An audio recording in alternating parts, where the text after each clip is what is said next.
It was a bet. Ji-hoon smirked at their wedding, cameras rolling. I never loved you. Amanda collapsed as Seoul watched her humiliation go viral. Just another foreign girl dismissed, mocked, destroyed for entertainment, until her boss saw the video. Seong-ho had loved his assistant in silence for 3 years, keeping his distance, staying professional. Watching her break on a stranger's phone shattered every wall he'd built. Welcome back, my amazing viewers. Thank you for watching. Don't forget to comment below where you're watching from. Now, let's get back to the story. Amanda stood beneath the floral arch, her ivory gown catching the golden light. The dress had cost 3 months of careful saving. She checked her phone again. Ji-hoon was now 45 minutes late. The sound of laughter reached her ears. Ji-hoon walked through the garden entrance, but Soo-min, her best friend, clung to his arm like a possession. Behind them, a cluster of his friends followed, phones already raised. Amanda's smile of relief froze into something unrecognizable. Sorry we're late, Ji-hoon called out, his voice carrying an edge she'd never heard before. Had to make sure everyone could make it to the show. The group formed a loose circle around her. Amanda's hands trembled as she clutched her bouquet. Ji-hoon, what? Tell her, one of his friends urged, barely suppressing a grin. Ji-hoon's handsome face twisted into something cruel. It was a bet, Amanda. My boys wagered I couldn't string along an African girl for a whole year. I won 2 million won. He pulled Soo-min closer and got a better girlfriend out of the deal. The words didn't make sense at first. They bounced off her consciousness like stones skipping across water. Then they sank, dragging her down with them. We've been documenting everything, another friend said, waving his phone. Your terrible Korean pronunciation. That hilarious thing you do when you're nervous. God, you were so easy. Soo-min stepped forward, and Amanda saw something volcanic in her former friend's eyes. 4 years I watched everyone at work praise you. 4 years of listening to Seong-ho say how reliable you are. You thought you were so special, didn't you? Coming here with nothing, acting like you belonged. Soo-min, please. Amanda's voice cracked. I've been sleeping with Ji-hoon for 5 months, Soo-min continued, her smile razor-sharp. In your apartment, actually. That weekend you visited Busan? We broke in your bed. The laughter grew louder, feeding on itself. Someone mimicked Amanda's accent, exaggerating every syllable. Another replayed clips they'd secretly filmed, her crying over an argument with Ji-hoon, her practicing Korean phrases, her dancing at a Christmas party. Oh, and that 50,000 you gave me for my business venture? Ji-hoon added casually. Spent it on a car. Nice one, too. $50,000. Every penny she'd saved over 3 years. Money meant for her cousin's school fees, for emergencies, for a future she'd believed in. Gone. You really thought someone like me would marry someone like you? Ji-hoon's words were surgical in their precision. You were a project, a joke, and you fell for every lie because you were desperate to matter to someone. A hand shoved her shoulder. She couldn't see whose. Amanda stumbled backward, and the carefully preserved gown tore as she caught herself against a chair. Mud splattered across the ivory silk.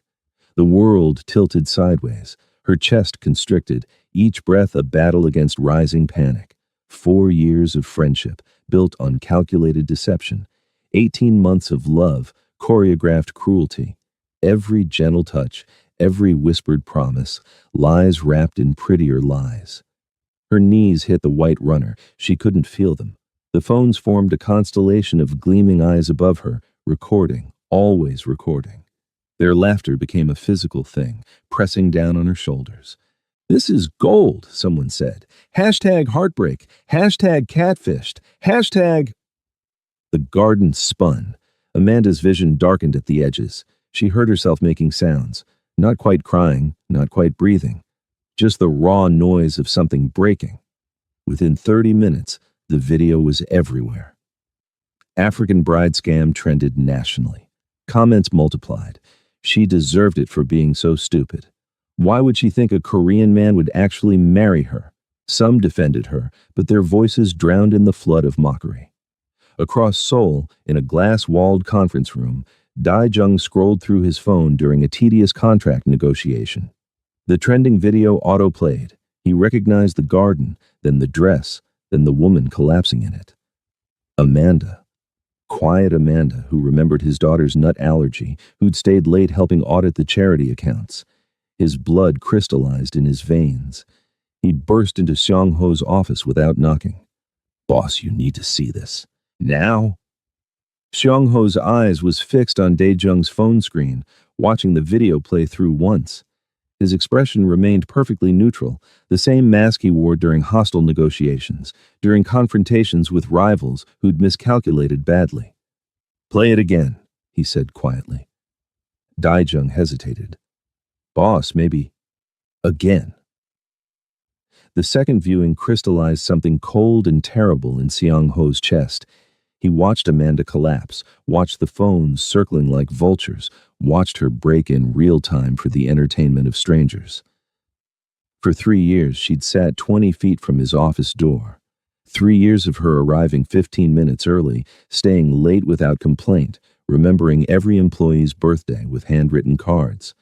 He'd noticed her from the first interview, the way she held herself with quiet dignity despite her nervousness, how her competence spoke louder than her hesitant Korean. He'd noticed Ji-hoon too when the relationship began. Noticed, and said nothing because Amanda had smiled more, laughed easier. Xiang-Ho had told himself it wasn't his place to interfere, that he was being professional by keeping his distance. Now, watching her devastation loop endlessly on a stranger's phone, professional distance felt like complicity. He stood abruptly, buttoning his jacket with mechanical precision. "Get the car, now." Dae-jung was already moving. "Where are we going?" "To fix my mistake." The drive took 18 minutes through evening traffic. Xiang-Ho's jaw remained locked, his hands steady despite the fury building like pressure behind a dam. He'd built his reputation on control, over his emotions, his empire, his enemies. But watching that video had fractured something fundamental. This wasn't business. This was personal in a way he'd avoided examining too closely for 3 years.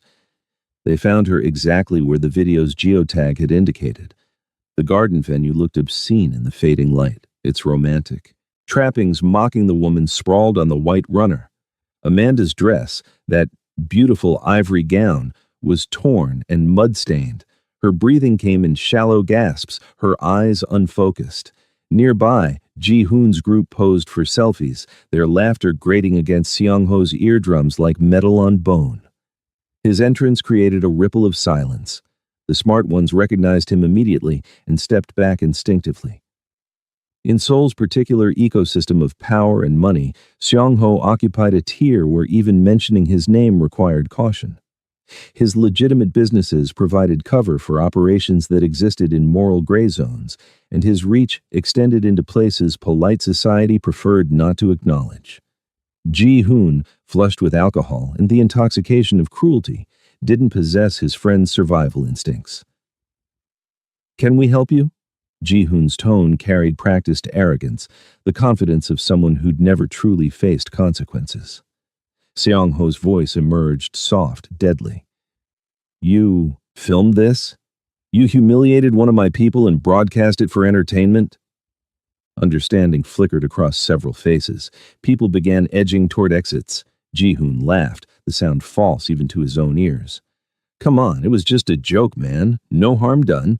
Business is business, right? You understand how it is." Xiang-Ho moved with the economical violence of someone who'd learned to fight in places where hesitation meant death.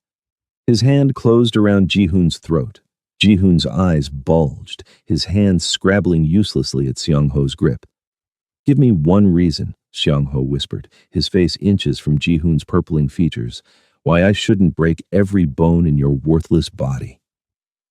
"Boss," Dae-jung appeared at his shoulder, voice carefully neutral. "We need to contain this first." Xiang-Ho released Ji-hoon, who collapsed wheezing. "Every phone, now. Delete every video, every post, every trace of this. Anyone who resists, remember their faces." While Dae-jung and 3 other men who'd materialized from the car executed these orders with efficient brutality. Xiang-Ho crossed to where Amanda lay. He knelt beside her, and the rage that had propelled him from his office transformed into something infinitely more frightening: tenderness. "I'm here now," he said, his voice shedding its harsh edges. "You're safe." Her eyes struggled to focus on his face. Mr. Min? Shh, I've got you. He lifted her carefully, shocked by how light she felt, how fragile. She'd always seemed so self-sufficient at the office, quietly competent and unshakable. In his arms, she felt breakable. The realization sent fresh fury coursing through him, not the explosive kind, but the cold, patient variety that planned and executed revenge over months. As he carried her to his car, Daijung fell into step beside him. Xiangho's instructions came clipped and precise. Find out everything about Park Ji-hoon. Every debt, every secret, everyone he's crossed. I want his complete financial history on my desk in 2 hours. The girl with him, Soo-min, same treatment. And everyone else who was here, everyone who laughed, everyone who filmed. I want names, addresses, employment records, everything. Where are we taking her? Daijung asked, opening the car door. Xiangho surprised himself with his answer. My home. Not a safe house, not a hotel, not even the corporate apartment they used for protective custody situations. His private residence, the penthouse sanctuary where business never intruded, where he kept himself separate from his empire. Daijung's eyebrows rose fractionally, but he said nothing, closing the door gently after Xiangho settled Amanda against the leather seats. His personal doctor arrived 30 minutes after they did, a discreet woman who'd learned not to ask questions. Her examination was thorough but efficient. Dehydration, acute emotional trauma, shock.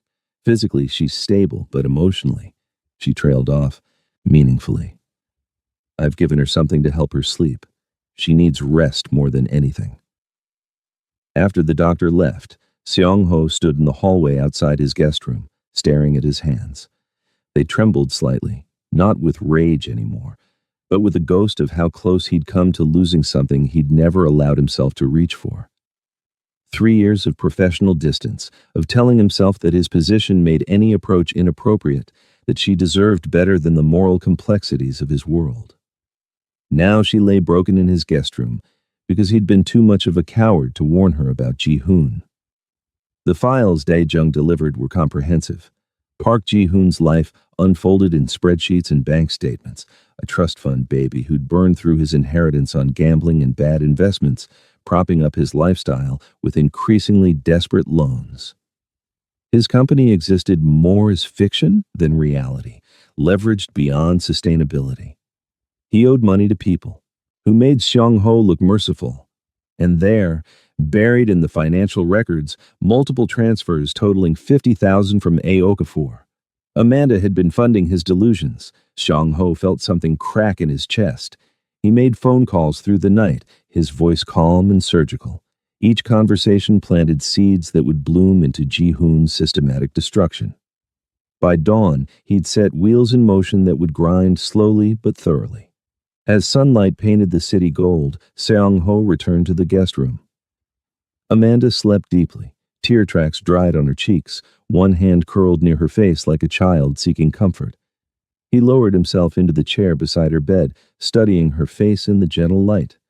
For the first time in years, perhaps since he'd clawed his way up from nothing, he allowed himself to feel something other than cold calculation.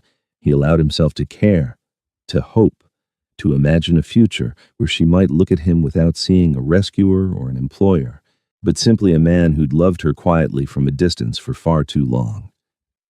Consciousness returned in fragments, soft sheets against her skin, sunlight filtering through unfamiliar curtains, the absence of sound, not silence, but the particular quiet of a space insulated from the world's chaos. For 3 perfect seconds, Amanda existed in the blank space between sleep and waking, unencumbered by memory. Then it crashed back. Every word, every laugh, every phone raised like a weapon. Ji-hoon's casual cruelty, Sumin's venomous confession, the feeling of her knees hitting the white runner, the world tilting sideways, the mud-staining ivory silk. $50,000, 3 years of her life, gone. 4 years of friendship revealed as elaborate deception.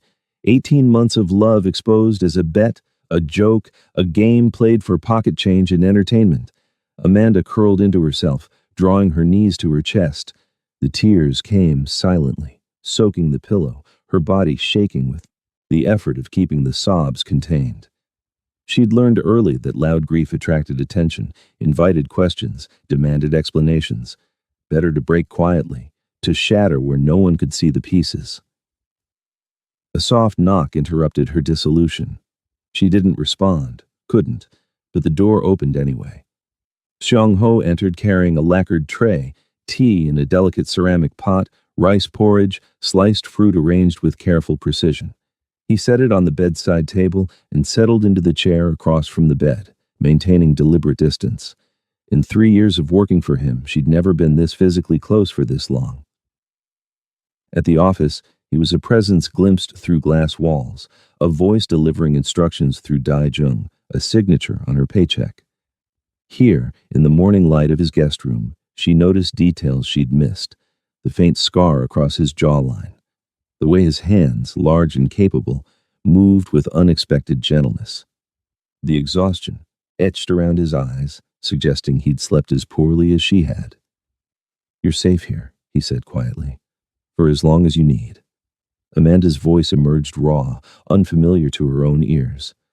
"What happened? I handled it." His tone carried finality, the same one he used in business meetings when a decision was made and discussion closed. "What does that mean?" Xiang-ho studied her for a long moment, seeming to weigh how much truth she could carry. "You work for me. That means you're under my protection. What happened yesterday was an attack on one of mine. I responded accordingly." "Accordingly how?" Something in his expression made her push. "Mr. Min, what did you do?" He leaned back, steepling his fingers. Park Ji-hoon's business partners withdrew their support overnight. Approximately 200 million won in agreements terminated. His banks are calling in his loans, all of them simultaneously. Several investors who'd been considering his proposals received information about his financial irregularities and fled. His company's stock value has collapsed. By this afternoon, he'll receive notice of legal action for fraud, defamation, and emotional distress. Amanda's breath caught. "And Sumin?" Her employer faced sudden scrutiny regarding workplace violations, nothing fabricated, simply matters that had been overlooked until yesterday. Her apartment building discovered irregularities in her lease agreement. Her social media accounts have been suspended pending investigation into harassment and cyberbullying. The video itself has been scrubbed from every platform and flagged for legal action against anyone attempting to repost it. The methodical recitation should have frightened her. Perhaps it would later. Now she felt only numb confusion. Why? Why would you do all that for me? The question hung between them, heavy with implications neither seemed ready to examine. Xiang-ho's expression softened almost imperceptibly. "You've worked for my organization for 3 years. In that time, you've been nothing but loyal, competent, and kind, even to people who didn't deserve it. You helped Young's daughter with her calculus homework when she was failing. You remembered Daijung's mother's 70th birthday and organized a card everyone signed. You treat the security staff and the executives with identical respect. That's rare in my world, Amanda, worth protecting." The way he said her name, not Ms. Okafor, not the formal address he'd used for 3 years, sent something trembling through her chest. A routine developed over the following days.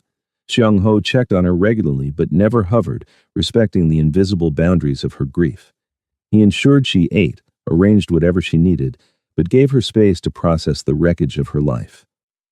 Amanda began noticing things she'd missed during 3 years of careful professional distance. How he listened with complete attention when someone spoke, as if their words were the only sound in the world. How his rare smiles transformed his entire face, softening the harsh angles into something almost boyish. How his hands, capable of the violence she'd witnessed in the garden, handled teacups and books and doorknobs with unexpected gentleness. How he read late into the night, not business reports, but poetry and philosophy, the spines of Camus and Neruda visible on his shelves. Her memories of Ji-hoon played on endless loop during sleepless hours. The early days when he'd been charming and attentive, making her feel chosen in a city where she'd felt invisible. The gradual shift to criticism disguised as concern. Her Korean wasn't improving fast enough. Her clothes were too plain. She didn't understand Korean social dynamics, how she'd made excuses for his distance, his canceled plans, his increasing financial requests.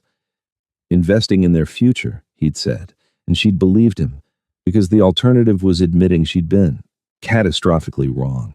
Sumin threaded through those memories like poison in water, always encouraging the relationship while planting seeds of doubt.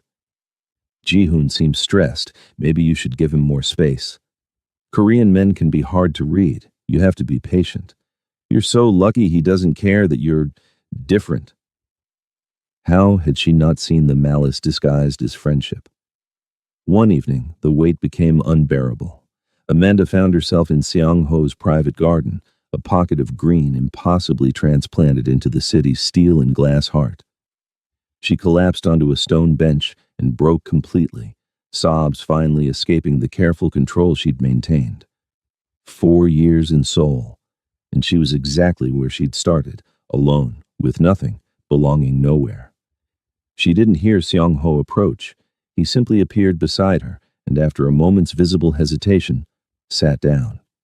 Not touching, not speaking, just present. The solidity of him, the quiet strength, somehow, made it safe to shatter completely. When her sobs finally subsided into hiccuping breaths, words spilled out. I thought if I loved him enough, if I was patient enough, if I changed enough, he'd see me, really see me. I thought I could fix what was broken in him. She laughed bitterly. I was so stupid. No, Seong-ho's voice was quiet, but absolute. That's not stupid. That's hope. The world tried to beat that out of me years ago and mostly succeeded. The fact that you still have it after everything, that's not weakness, that's strength. She turned to look at him properly. In the garden's twilight, his face held unexpected softness. You don't seem like someone without hope. I'm someone who learned to survive without it. There's a difference. He paused, seeming to weigh his words. Hope requires vulnerability. Vulnerability is dangerous in my world. Safer to expect the worst and be pleasantly surprised than to hope and be destroyed. That sounds lonely. It is. The admission seemed to surprise him. That night, unable to sleep, Amanda found herself wandering Seong-ho's penthouse. Light spilled from his study. She hesitated at the threshold, but he looked up and gestured her inside without surprise, as if he'd been expecting her. They talked for hours, about Seoul, how he'd built his empire from nothing, how she'd arrived with everything to prove and no safety net, about loneliness in a crowded city, about survival's many faces, about the walls people built and the reasons they built them. He told her about growing up poor in Busan, about choices made from desperation that became destiny. She told him about her grandmother's death, about arriving in Korea with grief so heavy she could barely breathe, about building a life from scattered pieces. For the first time, she saw him completely, not her boss, not the fearsome figure whose name made people step back instinctively. Just a man, complicated and lonely, who'd built walls so high he'd forgotten how to let anyone in. A man who'd loved books and beauty enough to fill his home with them, despite having no one to share them with. As dawn painted the windows gold, Amanda realized something had shifted. The ground beneath her had been scorched clean by betrayal's fire, but in the ashes, something new was taking root. Something dangerous and impossible and entirely unexpected. Something that looked remarkably like hope. 2 weeks had passed since Amanda's world had collapsed and been carefully reconstructed within the walls of Seong-ho's estate. She'd moved to his guest house, a separate structure on the property that offered privacy while keeping her close. The initial numbness had begun to thaw, replaced by something more complex. Grief layered with anger, humiliation tempered by growing strength. She was starting to smile again, genuine expressions that reached her eyes rather than the brittle masks she'd worn with Ji-hoon. Most evenings, Seong-ho invited her to dinner. Nothing forced or formal, just easy conversation over meals his private chef prepared. They discussed books, argued about films, shared stories from their vastly different childhoods. Amanda found herself laughing, actually laughing, at his dry observations about Seoul's elite and their performative charity work. She told him about her grandmother's superstitions, about growing up surrounded by extended family's chaos and love. Daijung had taken to visiting Xiang-Ho's office with barely suppressed amusement. "You're different around her," he'd observed during a morning briefing. "Softer, more human." Xiang-Ho had glared at him, but the effect was somewhat undermined by the faint smile tugging at his mouth. "Don't you have work to do?" "Always, boss. But watching you rediscover emotions is far more entertaining." The calls began on a Tuesday. Amanda's new phone, Xiang-Ho had insisted on replacing everything, ensuring her old number was disconnected, buzzed with an unknown number. She ignored it. Then came the texts, seeping through like poison through cracks. "Amanda, please, it was a mistake. We were drunk. We didn't mean it." "Ji-hoon, I'm so sorry. I don't know what I was thinking. Please talk to me." "Sumin." She blocked the numbers. More appeared. Different phones, same desperate messages. Her voicemail accumulated pleas like debris after a flood. One evening, as she and Xiang-Ho shared wine in his study, she played one on speaker.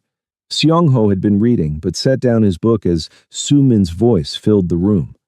"Amanda, please, you have to listen. I'm so sorry. I was jealous. You don't understand. You were always so strong, so independent. Everyone at work admired you. Xiang-Ho trusted you with important projects. I felt invisible next to you, like I was drowning in your shadow. When Ji-hoon offered me attention, I was stupid enough to take it. I know that doesn't excuse what I did, but you have to understand." The voice cracked, tears audible. "I'm losing everything. My job fired me. My apartment management terminated my lease. They said there were irregularities, but I know it's because of what happened. My family won't speak to me. My reputation is destroyed. Please, Amanda, you're the only one who can stop this. You have to help me. You have to convince him to stop." Amanda deleted it without expression. She looked at Xiang-Ho, whose face remained carefully neutral. "She wants me to convince you to stop. She still doesn't understand that actions have consequences that can't be negotiated away." "Do you want me to stop?" Xiang-Ho asked quietly. "No." The word emerged without hesitation. "They destroyed me for entertainment. They filmed it. They celebrated it. They would have forgotten about it the next day She swallowed hard. "While I dealt with the aftermath alone." Xiang-Ho nodded, something fierce and approving in his eyes. "Then I won't stop." Ji-hoon's desperation manifested more dramatically. 3 days later, security alerted Xiang-Ho that someone was at the property gates, demanding entry. The video feed showed Ji-hoon, barely recognizable, disheveled hair, wrinkled clothes, the polished arrogance stripped away to reveal something feral and frightened underneath. Xiang-Ho watched from his office window as Daijung handled the situation. Ji-hoon's voice carried even from a distance, shrill with panic. "This is illegal. You can't do this. I'll go to the police. This is extortion or harassment or something. It's not fair." Amanda appeared beside Xiang-Ho at the window. They stood in silence, watching the scene unfold. Daijung spoke too quietly for them to hear, but Ji-hoon's face paled progressively. He backed away, then broke into a run toward his battered car. No longer the luxury vehicle he'd purchased with Amanda's money, she noted with grim satisfaction. "What did Daijung say to him?" she asked. "That if he, returns, he'll face consequences that make financial ruin look like mercy." They watched Ji-hoon's car disappear down the tree-lined drive. Amanda waited for guilt to surface, some remnant of the woman who'd loved him enough to fund his delusions. It didn't come. She felt only hollow relief in the faint stirrings of liberation. That evening, Seong-ho suggested they walk in his private garden. The space was remarkable, a pocket of carefully curated nature that few people ever saw. Stone paths wound between meticulously tended plants. A small koi pond reflected the emerging stars, and strategic lighting created intimate pools of warmth in the gathering darkness. They walked in companionable silence until Seong-ho stopped beside a flowering tree Amanda couldn't name.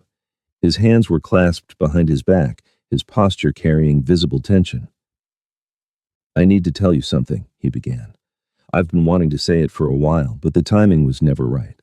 I'm not sure the timing is right now either. But I don't think I can wait any longer." Amanda's pulse quickened. "All right." 3 years ago during your interview, you looked me in the eye when you answered my questions. Most people can't do that. They're intimidated by my reputation or position. But you met my gaze steadily, answered honestly, showed me exactly who you were without pretense. He paused, jaw tightening. You were brilliant. You are brilliant. I noticed you from that first day. The confession hung between them like something physical. When you started dating Park Ji-hoon, he searched for words, disappointed. I saw him for what he was, entitled, shallow, careless with valuable things. But you seemed happy and I had no right to interfere in your personal life. You weren't mine to protect. Seong-ho, let me finish, please. He turned to face her fully.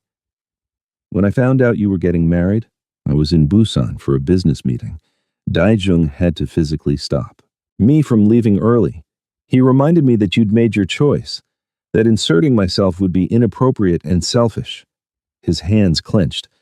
When he showed me that video, I've never felt rage like that. Not just because of what they did to you, but because I'd failed you by staying silent when I should have warned you.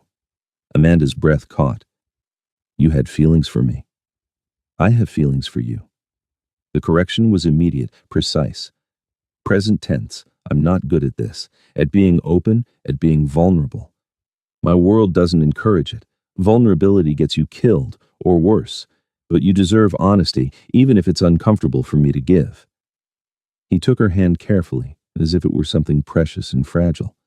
His palm was warm, slightly calloused, completely steady despite the turmoil in his eyes.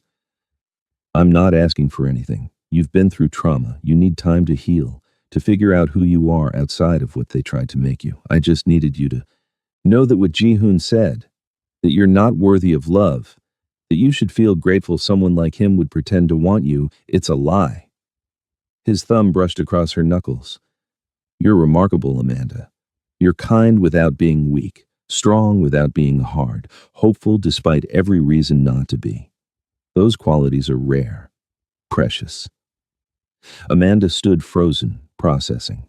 The past weeks replayed through her mind with new context. Seong-ho's constant presence that never felt suffocating, his care that respected her boundaries, his fury on her behalf that had seemed disproportionate for an employer protecting an employee. The way he looked at her when he thought she wasn't watching, expression unguarded and achingly tender. I don't know what I feel yet, she said finally, honestly. Everything is still so raw. There's grief and anger and confusion all tangled up inside me. Ji-hoon broke something, and I'm still finding the pieces. Seong-ho nodded, starting to withdraw. His hand, she held on. But, she continued, I know that when I imagine tomorrow, you're in it, and the day after. When I think about the future, even the uncertain, scary parts, you're there. She squeezed his hand.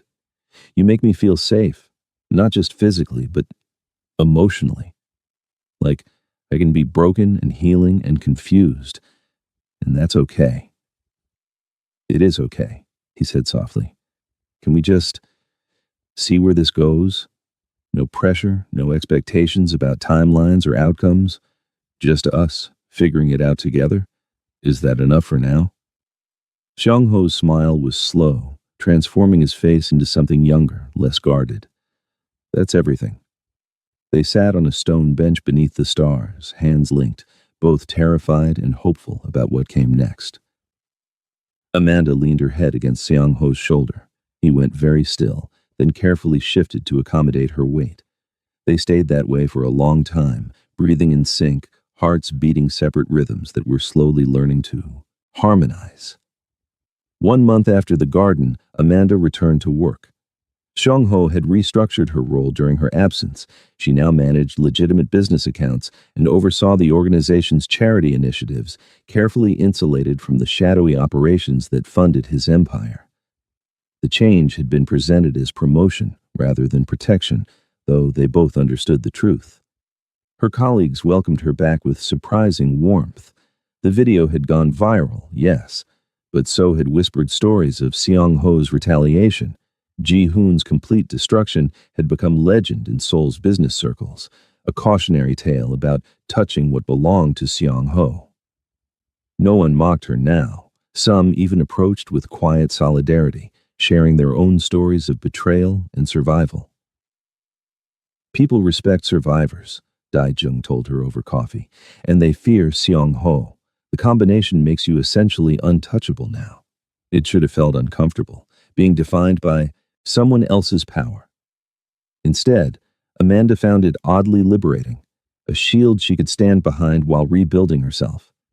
She and Seong Ho began officially dating, though they moved with deliberate slowness, dinners where conversation flowed like water, walks through neighborhoods she'd never explored, late-night talks in his study that stretched until dawn painted the windows gold. They were learning each other, Seong Ho discovering how to be vulnerable, how to express emotions he'd spent decades suppressing, Amanda relearning trust, distinguishing genuine affection from manipulation's subtle poison. Their first official date arrived on a crisp Saturday evening. Seong Ho collected her from the guest house, unusually nervous. She could tell by the way he adjusted his cufflinks 3 times before they left. The private gallery showing stunned her into silence. African artists featured prominently alongside Korean ones, bold Afrofuturist paintings beside delicate ink landscapes, sculptural pieces that bridged continents and traditions. Amanda moved through the space, seeing herself reflected in ways Seoul had never offered before. "How did you," she began, turning to find Seong Ho watching her with careful attention. "I called in some favors," he admitted. "Made some donations, convinced some collectors to loan pieces. I wanted you to see yourself reflected here, in Seoul, to know you belong in this city as much as anyone." The thoughtfulness of it, the sheer effort required to create this moment, cracked something open in her chest. Tears gathered despite her best efforts to contain them. "Hey," Seong Ho said softly, thumbs brushing moisture from her cheeks.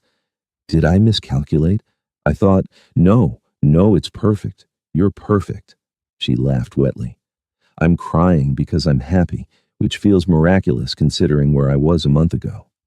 Dinner followed at a quiet restaurant tucked into Bukchon's winding streets, away from tourist crowds and social media influencers. Over banchan and grilled fish, they traded childhoods like precious currency. Seong Ho spoke about his mother, how she'd worked 3 jobs, her hands permanently rough from cleaning offices and restaurants, how she'd died when he was 17 with nothing but debt to show for her sacrifices. "She wanted me to go to university, become an accountant or lawyer, something respectable, safe." His smile held old grief. "I became what I needed to become to survive. By the time I had the money to become respectable, I'd already built an empire on darker foundations." Amanda shared her own losses. Parents killed in a car accident when she was 12, raised afterward by her aunt until cancer took her 4 years ago. Coming to Seoul was running away, honestly. Everything at home reminded me of them. I thought distance would make the grief smaller. She laughed bitterly. "It just made me lonely in a foreign language." Seong Ho's hand found hers across the table. "You're not lonely anymore." "No," she agreed, threading their fingers together. "I'm not." Over the following weeks, Amanda was gradually introduced to Seong Ho's world beyond the office's legitimate facade. Not the violent aspects, he kept those carefully separate, but the human dimensions she'd never considered. She met enforcers who were also fathers, accountants who managed both legal businesses and illegal operations, lawyers who navigated gray zones with pragmatic ethics. She attended a dinner where Seong Ho distributed envelopes to the widows of men who died in his service, education funds for their children, mortgage payments, medical coverage. She watched him listen patiently to a young man's request for capital to start a restaurant, saw him approve it without hesitation, despite questionable business projections. "You take care of them," she observed later. "They're loyal. Loyalty deserves reciprocity." He paused. "My mother had 3 employers when she died. None of them came to her funeral. None offered to help with her debts. I learned what happens when people are treated as disposable." It wasn't the black and white villainy she'd once imagined from crime dramas. It was complicated, gray, undeniably human, built on loyalty and violence in equal measure, sustaining families while destroying others. One evening, curled on Seong Ho's sofa with tea cooling between them, Amanda found herself excavating the past with new perspective. Ji-hoon wasn't always cruel, she said quietly. At first, he was charming, attentive. He remembered small details, surprised me with my favorite foods. But gradually, he started criticizing. My accent first, how I pronounced certain words. Then my clothes, my cooking, how I styled my hair, always framed as helpful suggestions for improvement. Shang-ho's jaw tightened, but he remained silent, letting her speak. Then bigger things. He'd compare me to other women, usually Korean women, and find me lacking. My hips were too wide, my skin too dark, my mannerisms too foreign. But he'd always apologize afterward, say he only wanted me to fit in better, that it was for my own good. The words tasted bitter. Suman would tell me to be patient, that men needed time to adjust to commitment, that I should appreciate his honesty. I didn't realize she was deliberately keeping me insecure, so I'd stay with him while she pursued him herself. He was breaking you down systematically, Shang-ho said, voice deadly quiet. Making you doubt yourself so you'd be grateful for his attention. It's a classic abuser's technique. I know that now. Then I just thought I needed to try harder. Shang-ho pulled her closer, his embrace fierce and protective. You were never the problem. You were always enough. Changes emerged in Shang-ho too, subtle but unmistakable. Dae-jung mentioned business shifts during a casual conversation, legitimate acquisitions accelerating, illegal operations being carefully dismantled or transferred, security firms, real estate developments, consulting contracts. The empire's foundations were slowly being replaced, one transaction at a time. Why the sudden transition? Dae-jung had asked Seong-ho directly, Amanda later learned. Because I want to build something that can exist in daylight, Shang-ho had answered, something that won't put the people I love in danger. One evening, Shang-ho took Amanda to the Han River. They walked along the water as city lights fractured across its surface, transforming Seoul into something magical and impossible. I'm serious about the transition, Shang-ho said, stopping to face the water, moving the organization away from illegal operations entirely. It'll take years. You can't dismantle an empire overnight without making enemies, but I'm committed. Amanda studied his profile, sharp against reflected lights. Why? He turned to her, expression vulnerable in a way she was still learning to recognize. Because you make me want to be better, not just appear better for public relations or legal protection, actually be better. Build something I'm proud of rather than something I'm simply good at. The confession hung between them, heavy with implications about futures neither had dared imagine a month ago. Amanda reached up, cupping his face gently. I fell in love with you knowing who you are, Seong-ho. Your past doesn't scare me. It made you into someone who understands loss, who values loyalty, who fights for the people he cares about. You don't have to transform yourself for me. Shang-ho's eyes widened, the careful control he maintained slipping completely. You love me? I do. The words emerged certain, solid, real. I think I started falling when you carried me out of that garden. When you were so gentle despite being furious enough to destroy someone. When you gave me space to break without making me feel weak for breaking. He kissed her then, deep and reverent, his hands cradling her face like she was something precious that might disappear if held too loosely. When they parted, both breathing unevenly, he rested his forehead against hers. I love you too, he said quietly. I have for 3 years. I just never imagined you might feel the same. They stood wrapped in each other's arms as the city moved around them. For the first time since the wedding day that had destroyed her old life, Amanda felt truly free, not from pain or grief or the work of healing, but free to choose. 3 months after the garden betrayal, Amanda's life had acquired new architecture. She'd moved into her own apartment, a deliberate choice, needing to prove to herself that she could stand independently before fully merging her life with Seong-ho's. The space was modest but hers, filled with books and plants and furniture she'd selected without considering anyone else's opinion. She and Seong-ho were together most days regardless, their relationship having settled into comfortable rhythm. They'd begun discussing futures in concrete terms, marriage, children, the practicalities of building a life together, These conversations no longer frightened her. With Xiang Ho, the future felt like possibility rather than trap. Then, Ji Hoon appeared at her building. The doorman called up, uncertain. "There's a man here asking for you. He says it's important. Should I send him away?" Amanda's first instinct was refusal, but something in the doorman's tone, pity perhaps, made her pause. "What does he look like?"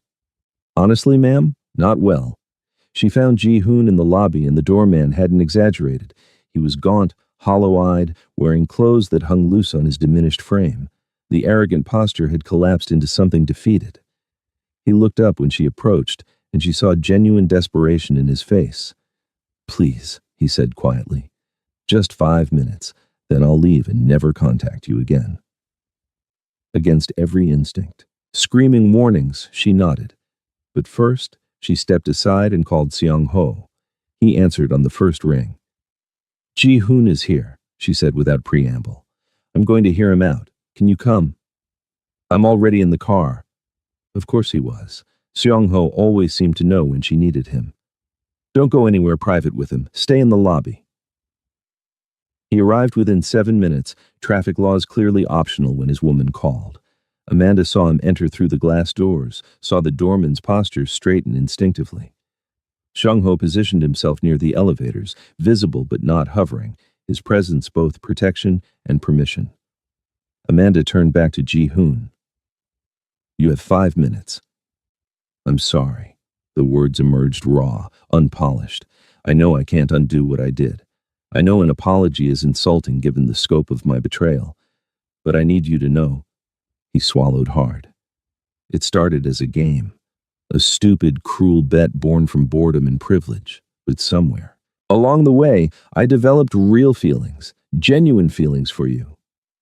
Amanda's expression remained impassive, carved from stone. "I was too proud to admit it," Ji Hoon continued, "too concerned with my friends' opinions, with maintaining the facade they expected. Their validation mattered more than it should have. More than you did. And that's my eternal shame." His voice cracked. "I destroyed something beautiful because I was too cowardly to protect it." Silence stretched between them. Amanda studied this man she'd once loved, searching for the person she'd believed him to be. She found only a stranger who'd worn a convincing mask. "You're apologizing because you lost everything," she said finally, voice steady and cold. "Not because you hurt me.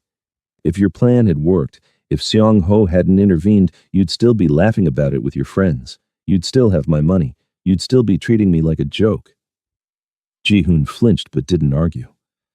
"I gave you everything," Amanda continued, years of suppressed anger finally finding voice. "My money, my time, my trust, my belief that you could be good, that underneath the occasional cruelty was someone worth loving. I stayed through every criticism, every comparison to women you deemed superior, every moment you made me feel small and foreign and wrong." Her hands clenched at her sides. "I convinced myself that love meant endurance, that if I was just patient enough, forgiving enough, accommodating enough, you'd eventually see my worth. But the problem was never that I wasn't enough." She stepped closer, voice dropping but losing none of its steel. "The problem was that you were never worthy of what I offered, and I'm done making myself small for people who can't recognize my value." Ji Hoon's shoulders sagged. Whatever response he'd hoped for, this clearly wasn't it. He nodded slowly, accepting the verdict. "I understand," he said quietly. "For what it's worth, I do see it now. Your worth. I just see it too late." He glanced toward Xiang Ho. "He's a lucky man." "No," Xiang Ho said, speaking for the first time as he moved to Amanda's side. "I'm a smart man who recognized what was in front of me. There's a difference." Ji Hoon left without further argument, shoulders hunched against weight only he could feel. Amanda watched him disappear through the glass doors and felt nothing. No satisfaction, no residual anger, just profound relief that this chapter was finally, definitively closed. "You did well," Xiang Ho said softly, his hand finding the small of her back. "That took real strength." "I needed to say it," Amanda responded, surprised to find herself trembling slightly. Not for him. For me. To prove I could stand in front of my past and not crumble. A week later, a letter arrived. The return address was a small town 3 hours south. Sumin's hometown, Amanda vaguely recalled. The letter was lengthy, rambling, dense with justifications masquerading as explanations. I was intimidated by your strength. You made me feel worthless by comparison. My betrayal came from self-loathing, not malice. I've always struggled with jealousy. I hope you can forgive me, not for my sake, but so you can move on. Amanda read it once, carefully. Then she carried it to Seong-ho's fireplace and watched it burn, pages curling into ash. She wants forgiveness so she can feel absolved, Amanda said, watching flames consume carefully crafted apologies. But I've already moved on. She just hasn't realized I don't need her permission to do it. Seong-ho wrapped his arms around her from behind, chin resting on her shoulder as they watched the letter become nothing. You're extraordinary, he murmured. Do you know that? 2 weeks later, Seong-ho surprised her with architectural plans spread across his dining table. Amanda studied them, confused, until she saw the header, Second Chances Foundation. What is this? A charity foundation, Seong-ho explained, nervous energy animating his usually controlled movements. Focused on supporting orphans, providing job training for formerly incarcerated people seeking legitimate work, funding women's shelters. I want to build it with you.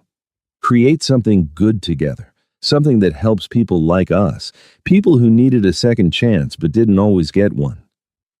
Amanda's vision blurred with tears. She'd witnessed Seong-ho's gradual transformation over the past months, but this felt monumental, proof that change was genuine rather than performative. I have ideas, she said immediately, mind already racing. Scholarships for immigrant women, language training programs, cultural integration support, mentorship matching. Yes. Seong-ho's smile was radiant. All of it. Whatever you want. This is as much yours as mine. They spent weeks planning, and Amanda discovered yet another dimension to the man she loved, his genuine desire to give back, to create positive change, to ensure others didn't face the struggles that had defined his youth. He was building legacy from redemption. On a quiet evening, Seong-ho led Amanda to his private garden, the same space where he'd first confessed his feelings 3 months prior. The plants had grown fuller, summer replacing spring, life continuing its eternal renewal. I want to ask you something, Seong-ho said, taking both her hands. Amanda's heart accelerated, knowing what came next, but still caught breathless by the moment's wait. I want to spend my life with you, he continued, voice steady despite visible emotion. I want to build something real, something good, not the performance I had with business associates, not the facade I maintained for years, something honest and beautiful and ours. He produced a simple ring, elegant platinum with a single diamond, nothing ostentatious. Will you marry me? Yes. The answer required no thought, no hesitation, no doubt. Absolutely yes. He slipped the ring onto her, finger with hands that trembled slightly, then pulled her close. They stood wrapped together as stars emerged overhead, and Amanda marveled at transformation's power. 4 months ago, she'd stood in a different garden, waiting for a man who'd never loved her. Now she stood in this garden, held by a man who'd loved her long before she knew to look for it. Tell me what you're thinking, Seong-ho murmured against her hair. I'm thinking about how much can change when you survive something that should have destroyed you, Amanda said. How betrayal cleared space for something real. How the worst day of my life led directly to the best. They sat on the stone bench, Amanda's engagement ring catching moonlight, talking about their future in concrete terms. 1 year after the betrayal, the same garden venue had been transformed into something entirely new. Traditional hanbok fabrics and jewel tones, draped gracefully alongside vibrant Ankara prints, creating a visual dialogue between two cultures. The fusion menu promised Korean banchan beside Nigerian jollof rice, bulgogi alongside suya. Every detail honored both heritages equally, a marriage not just of two people, but of two worlds. Amanda stood in the bridal suite, studying her reflection. The wedding dress she'd chosen was nothing like the one from a year ago. This one was powerful, Structured shoulders, elegant lines, a design that suggested strength rather than delicacy. She looked like herself, not the woman who'd tried to shrink into Ji-hoon's preferences, but the woman she'd become through survival and love. A knock interrupted her thoughts. Dae-jung entered, unusually formal in his suit. "You look beautiful," he said, then produced an envelope. "This came for you. 2, actually." Amanda opened the first with steady hands. Ji-hoon's handwriting, as familiar as it was unwelcome. I saw the announcement. "You deserve this happiness. I'm sorry I couldn't give it to you. I hope someday I can become someone I'm proud of. J." The second was longer, Suman's careful script filling half a page. "I saw your engagement photos. You look radiant, genuinely happy in a way I never saw when we were friends. I don't expect forgiveness. I probably don't deserve it, but I needed you to know I'm getting help. Real therapy, not just the performative kind. Trying to understand why I hurt the best friend I ever had. I hope you find peace in your new life." Amanda read both letters, felt a distant sadness like watching strangers from a passing train, then folded them carefully and set them aside. They belonged to a different woman in a different life. She truly moved past them, not through forced forgiveness or manufactured closure, but through the simple act of building something better. "Ready?" Dae-jung asked gently. "Absolutely." The ceremony space had been arranged with careful symbolism. Seong-ho waited at the altar, Dae-jung's place as best man beside him. His organization filled the seats, the family he'd built through loyalty and purpose. Amanda's co-workers, new friends from the charity foundation, and people whose lives they'd touched filled the other side. 2 communities becoming one. As Amanda appeared at the aisle's entrance, Seong-ho's entire demeanor transformed. The careful control he maintained, the dangerous authority that made grown men step back, all of it dissolved. He was simply a man in love, watching his future walk toward him with certain steps. The officiant's words washed over them, traditional and modern elements woven together. Then came the vows they'd written themselves. Seong-ho's voice was steady, carrying to every corner. "I vow to protect you, to stand beside you, to see you always. Not who I want you to be, but who you are. I vow to be worthy of your trust, your love, your presence in my life. I vow to build with you a life of dignity, purpose, and joy. You've made me believe in goodness again, and I promise to honor that gift every day." Amanda's voice didn't waver, clear and strong. "I vow to believe in us, in the goodness I see in you, in the life we're creating together. I vow to be your partner, your equal, your home. You saved me in that garden a year ago, but we saved each other in all the days after. I promise to love you with the same certainty I feel right now, forever." The kiss that sealed their promises was tender and fierce, witnessed by 2 communities learning to become one family. The reception erupted with joy. Dae-jung's toast was surprisingly emotional, his usual stoicism cracking as he spoke about watching Seong-ho transform from a man who trusted no one into someone capable of complete vulnerability. Amanda's closest co-worker spoke about witnessing her rebuild herself with grace and strength. Traditional dances from both cultures filled the evening, African high-life rhythms followed by Korean fan dances, guests from both sides learning new steps and laughing at mistakes. Seong-ho and Amanda's first dance was to a specially commissioned fusion piece, African drums blending with Gaya-geum strings, creating something entirely new from ancient traditions. Outside the venue gates, 2 figures watched separately from the shadows. Ji-hoon had seen the social media posts he couldn't help viewing, drawn like a moth to flame. Suman had come for similar reasons, unable to resist witnessing what she'd tried to destroy. They saw Amanda radiant with genuine happiness, saw the powerful man who'd chosen her completely, saw the celebration of love they'd both undermined. They understood finally, truly, what they'd destroyed. Not just a relationship, but the possibility of being part of something beautiful. Their regret hung heavy, but it was too late and entirely irrelevant. They left separately, quietly, ghosts of a past that held no more power over the present.